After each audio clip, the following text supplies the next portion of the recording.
Good morning, and thank you for joining us for the Respect Institute of Missouri session. I'm Michelle Gersner. I'm UMH Constituent Services, and the Department of Mental Health is proud to sponsor this program for its consumers.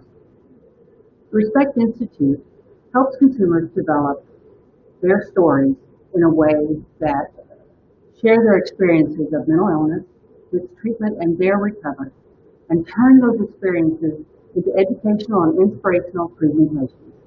Our speakers today are GayMadison from Kansas City and Sue Castaneda and JamesPreston from Columbia. They're all fighters in the battle against the stigma of mental illness and to help erase that from the public and re-educate them. Now, after each person speaks, we'll ask them a couple of questions. We have someone monitoring questions. We'll get to as many as we can before the next speaker, and then after that, we'll move on to the next. And at the end, if we have a few minutes, we'll answer more questions. So let's get started now by welcoming Sue Castaneda.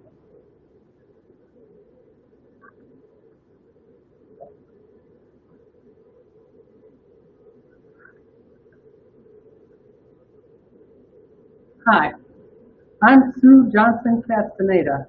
I'm 65, I'm black, and my mother was white. I have a diagnosis of bipolar disorder, and I'm a recovering alcoholic. I also have borderline personality and PTSD. I was born and raised in Chicago until I was about 12 when my dad's type 1 diabetes left him blind and disabled. Mom was a housewife, home all day with me and my younger brother. Dad worked evenings in a factory. We lived a tenuous middle-class life. As a small child, I was shy at first, but would become more sociable with time. There were periods when I would mope in my room, reading or fantasizing about being a boy who ran away and joined a group of feral lads who treated me kindly. Mom, baffled when I complained that I had no friends, would name my playmates one by one. I insisted they didn't like me. After a few days, the feeling would pass and I would go back to playing. Perhaps because I'm well-muscled and hate wearing dresses, I'm very often mistaken for male. When I wore a dress in my tweens and teens, I was often approached sexually. I did not find "Hey, pretty mama" at all complimentary. I found it stiflingly intrusive. When I was around 10, I was at a bus stop with my father. I was clad as he preferred in a dress. Dad was blind with a white cane.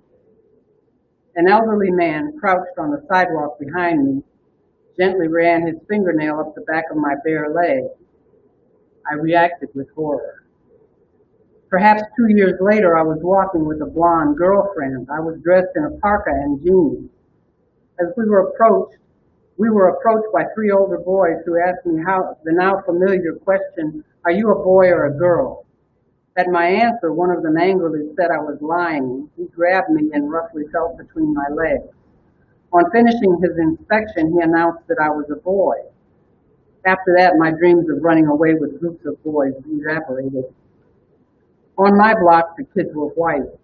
Across the street, families were black. I and my brother played with the kids on our side of the street. There seems to have been an unspoken agreement that the areas would not mix. When we started in the integrated school system, we began to be acquainted with kids our own color. As a small child, I didn't think about my race except when my color was mentioned or when rarely I was called nigger.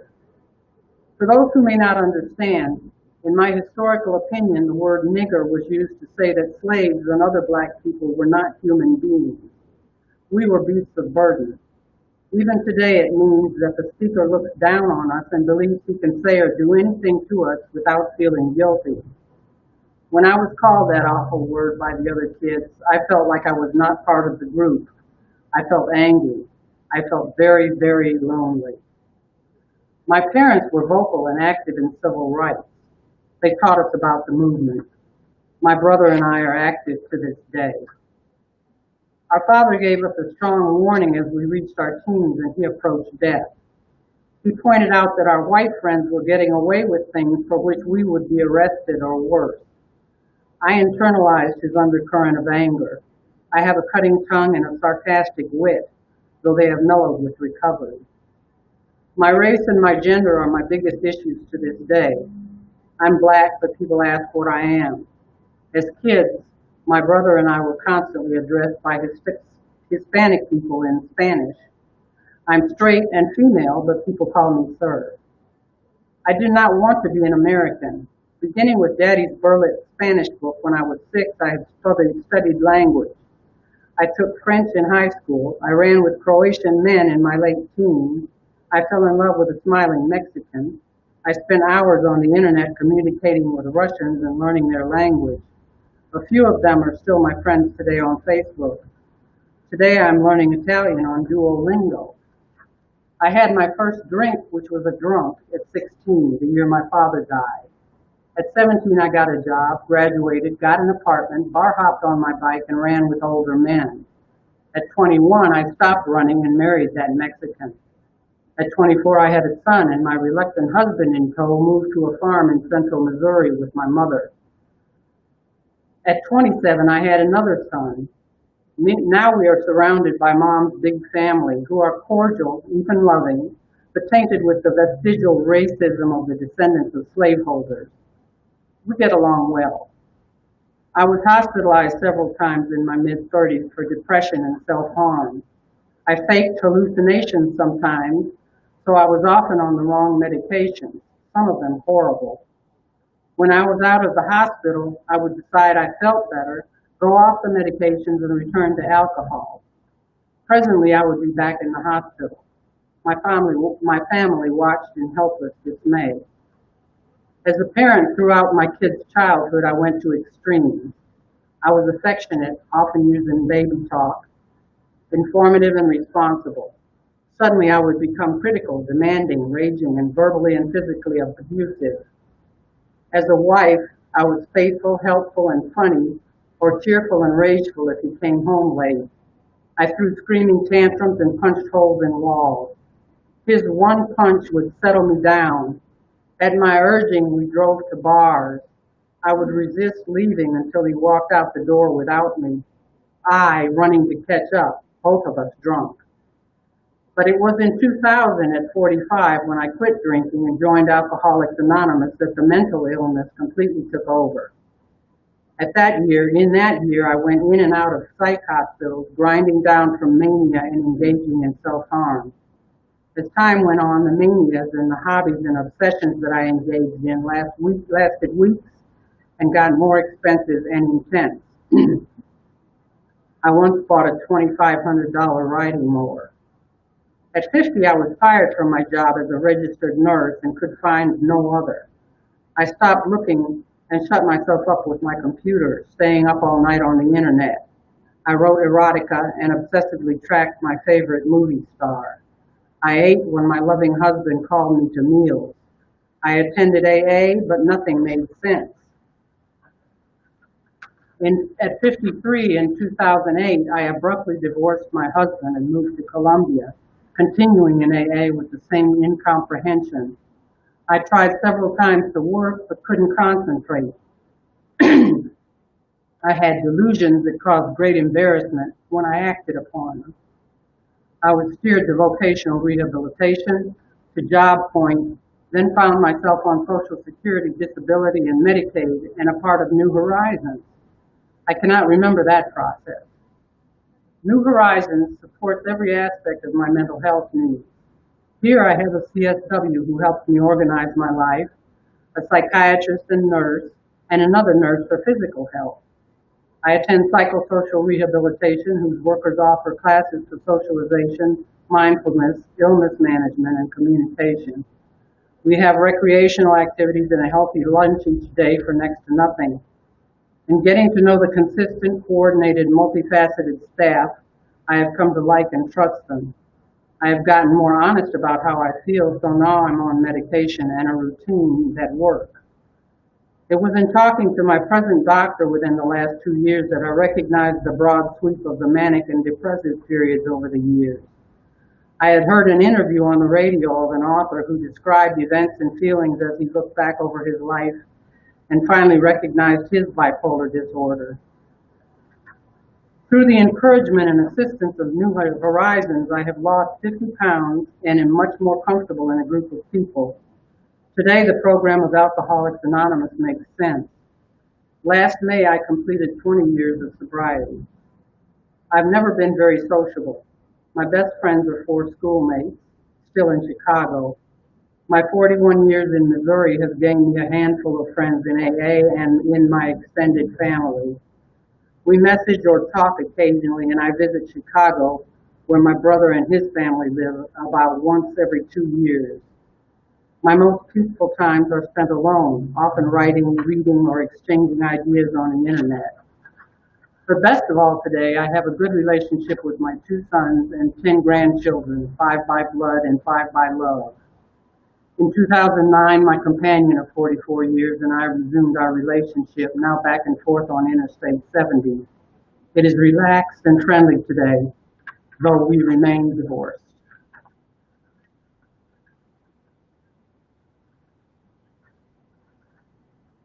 Does anyone have any questions?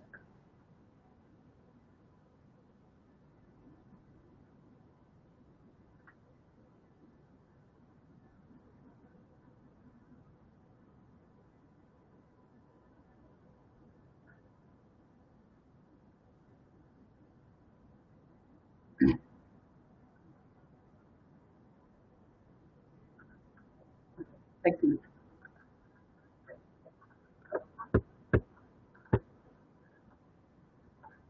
Thank you, Sue, for sharing your wonderful story.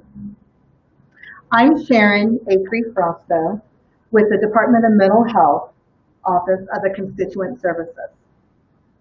It's great to see the questions that are coming in and the interest in our program. The Respect Institute is a program funded through the Department of Mental Health, which is a state agency. To be eligible to attend a Respect Institute training, candidates must currently be receiving mental health services funded by the Department of Mental Health and must live in an area of the state where the trainings occur. Our next speaker will be GayMadison.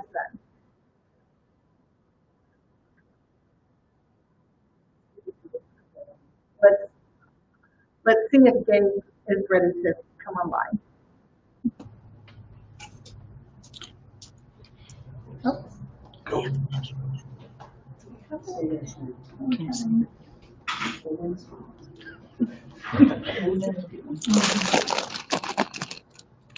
She can't see your face. Good morning. My name is GayMadison, and I am with the Respect Institute. Thank you so much for allowing me to share my story today revolving mental illness. Yes, I am a 57-year-old woman with mental illness. One might say that she doesn't look like she's nuts or crazy, and she doesn't sound like it, at least so far. But when doctors tell you that you are depressed or have post-traumatic stress disorder or bipolar disorder, it's not easy to hear. And I've always been really sensitive about this area of my life. And my acceptance has played a big part. Accepting that I had a mental illness and a substance abuse addiction was a painful process. As long as I was using drugs or staying isolated due to my depression, I was not able to accept these facts of my behaviors and my actions. The denial, the rationalizing, justifying, bargaining, self-pity, undereducation, misinformation, along with the stigmas and the myths, locked me out of my acceptance. I had a serious problem though, but I didn't grow up saying I wanted to be bipolar or depressed or have post-traumatic stress disorder. I didn't know much about these mental health conditions, let alone admit to having one. I could just imagine family and friends and everyone thinking I'm crazy or even being embarrassed by me. And some might even want to have me put away somewhere. These can be real thoughts and fears for a person with mental illness. Even as a young child, I had a lot of anxiety and depression. I covered it up though, with smiles and often overcompensated by trying to be all things to all people. A daughter who listened to her mom's problems. A brother to my only brother having to play football and wrestle. A sex object to my father who sexually abused me. A smart student for the teachers at school. A strong sister for my other sisters, and a tomboy for the boys who wouldn't notice me, the girl. A woman child for the older men who would notice me in every sick way. Yep, I had to be a different person whenever I needed to be. Sometimes I turned into a different person just to walk down the street, and especially at church or at grandma's house. I was exhausted emotionally and confused mentally, but I presented well. I looked okay. I always wear nice, clean, and neat clothes, and I sounded okay. I was polite. I had good manners. My presenting well, it rolled right on out throughout my high school years. And now I really start to get good because I'm able to hide behind alcohol and marijuana too, turning myself into the in crowd, wanting to be accepted with my peers and family. In fact, living with an alcoholic uncle and heavy drinking, weed smoking family dynamic only supported my behavior and my thinking when we were allowed to drink on the weekends at the age of 15. In secret, though. And I thought I was only doing what normal teens do in a normal household. Our secrets seemed like a game. I was okay as long as I was still going to high school and no one knew about my secrets, the sexual abuse, and the being all things to all people. As long as no one knew about my shame, my guilt, my depression. I presented well. I looked okay and I sounded okay.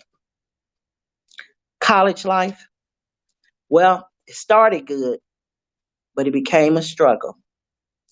I was able to conceal my drinking and drugging and depression over the next 2.5 years. A lot of this wasn't normal, but it became a normal way of life. I worked part time, I attended college full time, and I drank and drug all the time. I was lonely, scared, depressed, and confused. I had no real family support, being the first one in my family to attend college. They didn't know how to support me. And I had no real friends. And I couldn't find the real me. After my 21st birthday, I returned to Kansas City, Kansas from Iowa, where I had attended college. And it was a good idea since I was no longer presenting well. I didn't look okay. I had wrinkles in my face to match the wrinkles in my clothes. And I didn't sound okay. I began to lie and rationalize and justify why I wasn't going to work or why I wasn't attending class. And being in a deep depression, I had my first attempt at suicide with alcohol and pills. I entered the Kansas State Hospital. I didn't know what was happening to me, why I was so depressed and feeling like a complete failure. I didn't know if I really wanted to die, but I did know I needed to stop the pain inside. My hospital experience, well, it only made me feel more embarrassed. And I was anxious to prove that I could present well again. So I checked out of the hospital. And I thought I could try some more controlled drinking and drugging. I had tried to control my using before, but it always controlled me. It told me when to eat, sleep, lie, cry, and even when to be ready to die. By the age of 22, I was a full-blown cocaine alcoholic, depressed, and I attempted suicide a second time, consuming alcohol and drugs to the point of overdose. My use, my abuse, and my depression continued for the next 10 years. I was like a roaring tornado, tearing up everything on my path. At the age of 32, after 17 years of depression and drug use, I sought help. I was ready to get help for myself, and not because I wanted to please my family or get a job or even because I wanted to live. Because the truth is that I didn't know how to live without using drugs and alcohol and without being depressed. And I didn't know how to die either. But I did seek help. And I was able to attend inpatient treatment for substance abuse addiction. And while there, I found out further information about mental illness and substance abuse recovery. I learned that substance abuse treatment can be an important part of managing mental illnesses like depression and post-traumatic stress disorder. Getting the correct information and education about substance abuse and mental illness is a powerful awakening. It was for me.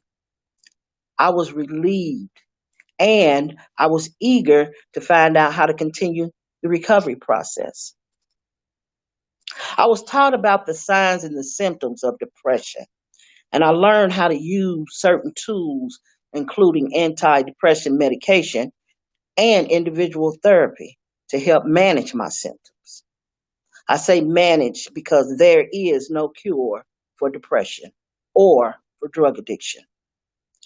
But managing my symptoms was a process. When my symptoms were managed, I discovered that there was more to the process of recovery. I entered substance abuse recovery in 1995, and after 2 years of being clean and sober and learning how to manage my symptoms of depression, I was presenting better, not presenting well, because it is an ongoing process that requires honesty about having mental health issues and substance abuse addictions, and getting the willingness to seek the help that's needed and necessary to stay in recovery. Sometimes, if the family is willing, they can be a part of your recovery because they were affected by your illness. In fact, they call substance abuse the family disease. Many family concerns will come to the surface when recovery. It's important to not place blame on the family, but as a part of your recovery efforts to look at how you've impacted them in a negative way. Inviting your family to participate in your recovery process will only enhance your recovery process by allowing you to take full responsibility for your life. We invite family, we don't demand. Slowly but surely, I'm still recovering, but I'm becoming the person I want to be instead of turning into people others wanted or needed me to be. Having this ability to communicate more effectively about mental illness and substance abuse addictions, recovery came only as a result of being educated about them. Learning to express that I am in pain, confused, tired, hungry, happy, or sad is no longer done by my attempts at suicide or isolation or drugs and alcohol.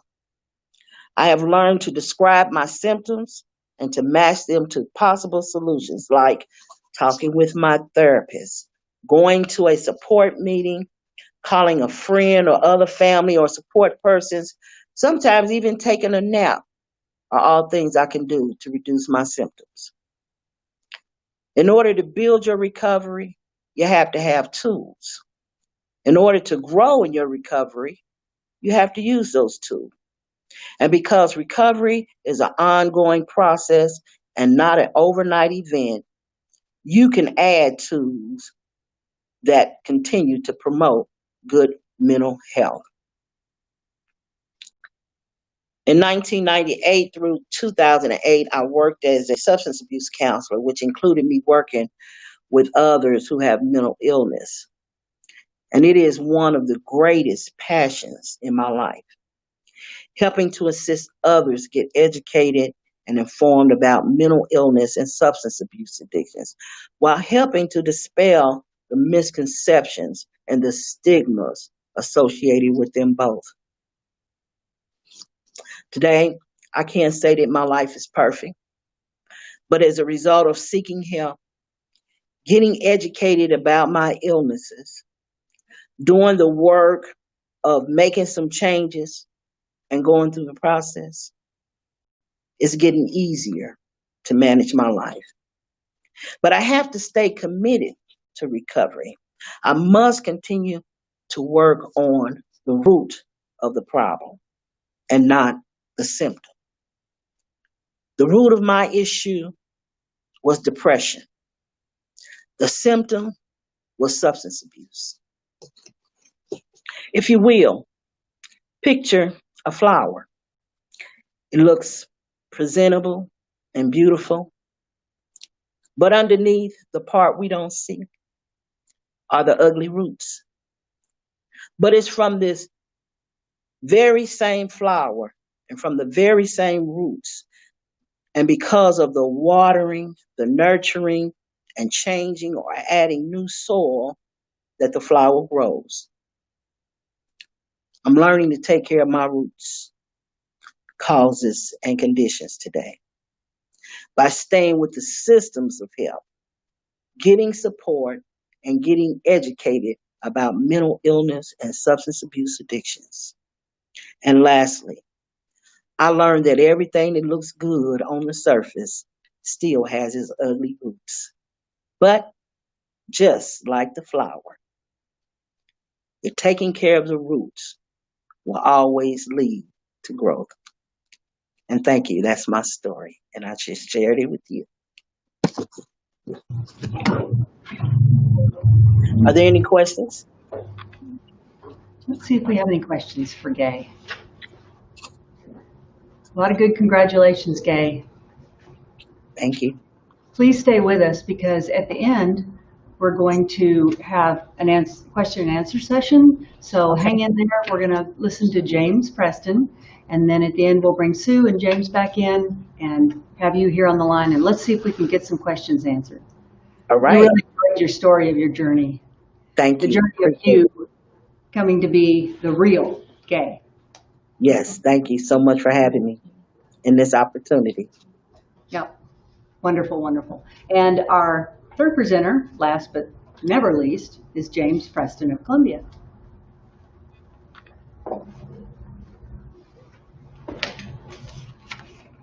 Hello, good morning. I want to thank the previous presenters. Their stories are very moving, and every time I hear Sue's, and I haven't heard Gay's before, and I really appreciate it, but every time I hear Sue's, it always moves me. Hello, my name is James, and I'm sick. These days, I am not sick James. Instead, I am James, who is sick. The difference between the two is the result of years of effort and suffering, but it has redefined how I live, and it was definitely worth it. See, going back, when I was a kid, life was pretty blissful till I turned 7. I was homeschooled kindergarten through 2nd grade, but at 3rd grade I went to public school, and social interaction with my peers was very different from social interaction with my family. See, my family communicated with laughter and love and always looked out for each other. It never occurred to me that the other kids at school might not like me as much as my family did, or like me at all for that matter. It took them 3 days to realize how easy it was to bring me to tears, but once they did, the bullying never stopped. I spent most every day in 3rd grade crying. But towards the end of the school year, I found a magical escape from the cruelty. Books. I could just disappear into the pages of a novel, and all their voices would fade to so much white noise, unimportant and uninteresting. This was the start of a lifelong passion for the written word and creativity in general. School months flew by with dragons and wizards and red wall bugs, and I learned math and stuff too in there somewhere. In 5th grade, my teacher was frustrated by my constant reading, and after a couple months of it, she began to take my book away if I had it out and was reading at an inappropriate time. So I started bringing more than one book to school. I remember walking in, my orange and blue backpack stuffed with novels, and she asked me, "How many books today, James?" And I said, "Well, we'll find out, won't we?" At 11, I began to more and more often react with anger to any given situation. In fact, I sometimes would just sit and be angry. I was angry at the bullies, at the schools, at the teachers for bullying me, for letting the bullying happen, and my family, at everything, really. At 12, I saw my first psychiatrist, and I was diagnosed with depression, which explained the anger and the sadness that I denied feeling, but in reality, it was almost always there. These feelings grew stronger as I got older, and at 14, anger was my response to just about everything. I'll never forget this one time, though. I was pacing my room, angry at existence itself, and my brother came in and talked to me calmly for a little bit. I don't remember what we talked about at first, but I remember he asked me a question that shook me to my core when I realized the answer. He asked me, "Does being angry make you happy?" And I realized that no, it did not. Around the same time, as a freshman in high school, I began to write poetry. It seemed to me that if I got the emotions out of me and onto the paper, they weren't so strong inside me. At the same time I started self-harm, it seemed that as the more I hurt outside, the less I hurt inside. There was an instance where I wrote a particularly dark piece that was misinterpreted as a suicide note, and I was whisked away to the psych ward for 5 days, inpatient. It was frustrating because that was not my intent, but it was also fortunate because there I was re-diagnosed with bipolar 2. Speaking for myself only, the illness is characterized by significant depression with brief spikes of mild mania. The big thing is they put me on mood stabilizers for the first time, and they worked wonders for my emotional health. And things leveled out the next couple of years in high school, but my senior year was very difficult. September 30th, 2005, my friend Alex raped and murdered my friend Aaron. It was terrible. There was this outpouring of rage and anger from everyone around towards Alex, but not from me. I honestly felt a little guilty that I couldn't feel anger or hatred towards him. Just sorrow about the whole situation. It was 2 lives ruined at the cost of 1. It's a terrible thing. It filled me with a sadness so poignant I can't accurately describe it. And after that, I just shut down mentally. It was like I went into my mind and unscrewed that light bulb that was the sun. The moon and the stars did very little to light my path in the days to come and years. I ate seldomly, my personal hygiene went downhill. I distanced myself from friends. I didn't care about my grades, so I barely graduated. I ate hardly at all. Nothing really mattered. Nothing mattered at all. I still read, though. That mattered. I must have read more my senior year than the rest of high school combined.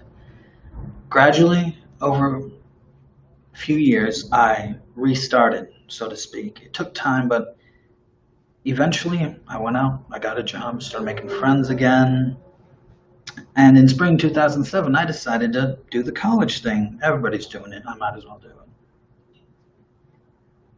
But I did okay the first couple months. In February, my sister was diagnosed with brain cancer, and my best friend from childhood killed himself 5 days apart. I failed every class but one. My sister, Anne, is a survivor. She's doing great. She ran a marathon a few years back. I still mourn my friend Todd. Summer that year, I moved to Provo, Utah. My brother was going to school out there, so I thought I'd spend time with him. And a friend of mine got me a good job out there, really good job out there. It was nice, but for a bit. However, without parents constantly reminding me to take my meds, I grew a little lax. Take them sporadically. I would miss a dose here and there, and I'd say, I don't feel that different. I guess I'll just take them when I need them. Well, thing is, medication needs to build up to a therapeutic level in your bloodstream. Without regular doses to maintain that effective level, symptoms start getting at you more, so to speak. And I spiraled downward into deep depression, and in late October 2007, I attempted suicide. My parents drove out from St. Louis, and after I spent 6 days in an inpatient psych ward, they brought me back home to St. Louis. But I was not well. Through the next 6 years, I spent every winter in partial hospitalization programs, intensive outpatient therapy, etc. Winter is not a good time for me. I learned a lot of good coping skills in these years, but I also started to turn in towards myself, focus more on me, becoming more and more self-centered as time went on, and selfish. It got to a point where I could completely disregard the wants, needs, and emotions of others. Everything I did was for me. I wasn't acting like the person I'd been raised to be. In 2010, I moved in with my brother in Kansas City, my other brother. And there I met this girl. Wow, to me, she walked on water. We began to talk a little, and then she verbally ripped me a new one. She called out all my toxic behavior, all my selfishness, all my borderline narcissism, all the self-perpetuated negativity, everything. Just tore into me. And it's like I had been looking at myself in a dirty, dirty mirror. And she just came along with some Windex. And once the mirror was cleaned, I didn't like the me that I saw in it. I perceived myself more accurately, and I knew I had to change. As surely as I knew the answer when my brother asked if being angry made me happy. So I changed. It took a long time, years, but I'd like to think that if I met that girl again, she'd be happy to know me. These days, I'm doing great. I have my own car, my own apartment. I take good care of my cat. I got married April 28th to a wonderful woman named Becca.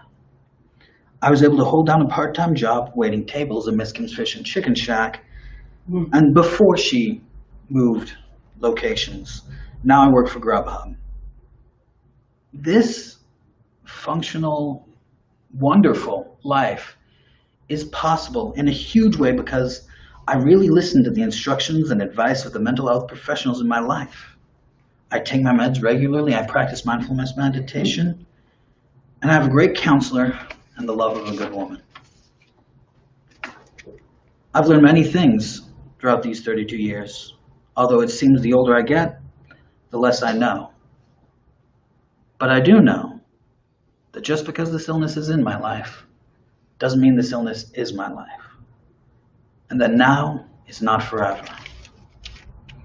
And after all this, it would be very wrong of me not to mention my family, who are wonderful, and my faith, which has kept me afloat through the storms of life when everything else failed. God has always been with me, though at times I didn't think he was. At times I thought he'd left for good, but he's always been there, and for this I will always be grateful. It is with a great sense of wonder and gratitude that I tell you now there is more joy in my life these days than I previously knew existed. Thank you for your time.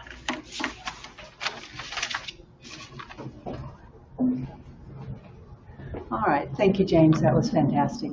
We're going to bring Sue back in, and also if we'll bring Gay back up. There you are. And we're going to see if anyone has any questions. We're happy to answer any questions before this session ends.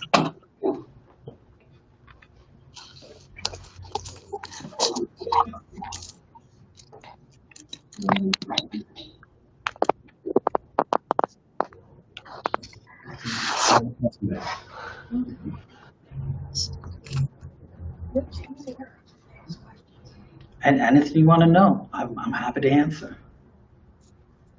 Well, not anything, but I don't know tomorrow's lottery number, sorry.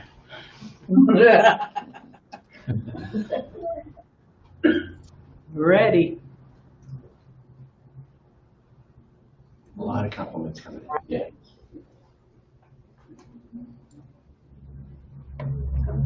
Looks like that's going to be it, just step away.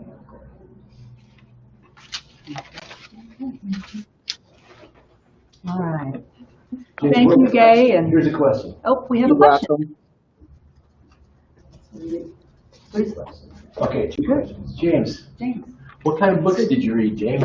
Oh, I read sci-fi and fantasy. I still read sci-fi and fantasy. My favorite genre is the old sci-fi. Asimov, the ancient sci-fi stuff. Although I really enjoy most nonfiction. Okay. No, fiction, sci-fi and fantasy. Any other questions? Excuse me. Just get the answer. Just stay there, James, in case we. Sue, we received the question. Sue, is New Horizons a clubhouse? New Horizons is much more than a clubhouse. New Horizons is a organization that serves people with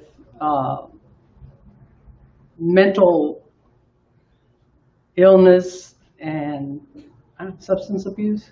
Or just Co-concurring disorders, yeah. okay, mental illness and also substance abuse when they come together. They have counselors. They have what I mostly take part in is a place called Naira, where we have activities. We have lunch for $1. We have a pool table. We have classes in different forms of ways to live better, like mindfulness, where we learn to meditate, and we learn other ways of being mindful, of paying attention to where we are at the moment instead of how we think we can make the universe change.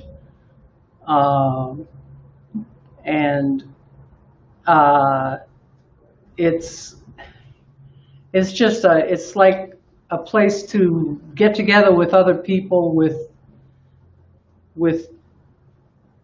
problems. Not that everybody doesn't have problems, but to get together with other people that are being served by the mental health help community and have a life instead of sitting in your room and thinking. I guess that's all. Have you got anything else to say about it?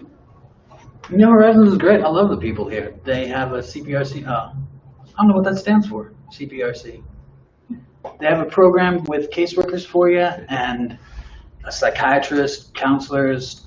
They have the Naira Center, like she mentioned, which is a place for people to come to and feel included, to socialize. It's a great place. And where are we located? Located in Columbia and Jeff City, right? Okay. All right, we have a question. How do you become a Respect Institute speaker? And so I'll step in and answer that one. Excuse me. Okay. To become a Respect Institute speaker, you must be receiving services funded by the Department of Mental Health, which means that you are receiving mental health services from a provider contracted with us, and that the Department of Mental Health is actually funding those services. You also need to live in an area of the state where we have an active Respect Institute. Unfortunately, we don't have them all over the state. They're in most of our major areas, as well as down at Farmington. We have them up in St. Joe. But if you have questions, certainly go to www.dmh.mo.gov, and you can find out more information about the Respect Institute and send us a message that way. Okay, any other questions? Elder has a question, and maybe Gay would like to Okay, for Gabe. this one. Do you see that question up there, Gay, from Elder Jacqueline Hudson? Yes, yes. Well, you know, I would just encourage the person not to give up, and to continue to utilize the services that are available. It took me over 10 years to really get a diagnosis of depression. because again, in my story, I share where, the substance abuse really played a big part. And fortunately, I was able to get help for both of those, mental health and substance abuse. So I would just encourage not to give up and to do everything you can to seek out help. We're surely not able to do these things alone. And so thank God we don't have to do them alone today. Okay, thank you, Gay. We have another question that maybe you'd like to answer for us as well, Gay, and it's what advice would you give to anyone that is still struggling to get better? Okay. And that was my last encouragements were to continue to seek out systems of help. There are some people that are just not going to be able to help you alone, but there are systems of help in terms of mental health systems and substance abuse treatment and recovery systems. Seek out the systems of help and support. And one of the other things is I would encourage people to stay honest about what's going on with them, because you can't get any help if you're not honest. And just to continue to try and get help and get support. Okay, thank you. We did have one question that I'm going to ask Karsten Ewald with New Horizons to step in and answer, and that is, how are you dealing with COVID-19?